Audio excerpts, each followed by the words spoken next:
Başladı ağlamağa.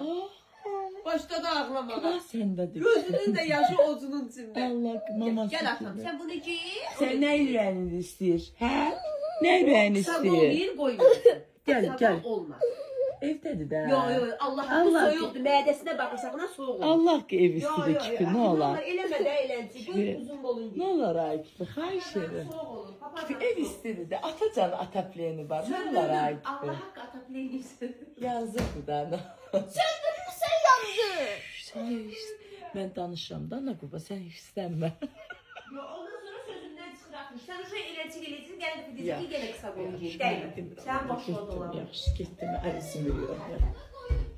Bir fazla. Buyurun. Ne dedin? Nə dedin? Nə dedin? Naquba? Ne dedi? Dinəmə. Dıdı icazı vereceğim. Bəs mən kimə? Bəs mən kimə? İkinci ana. Nədir? İkinci ana. Bəs mən kiməm qızım? Sen danasın ama o doğub. O doğdu. Bəs mən? Amma mən saxlayıram da sən düzdür. Deməli mən anayam. Mən sən biolojik ananam, o sən isə Hər tərəfli. Hər-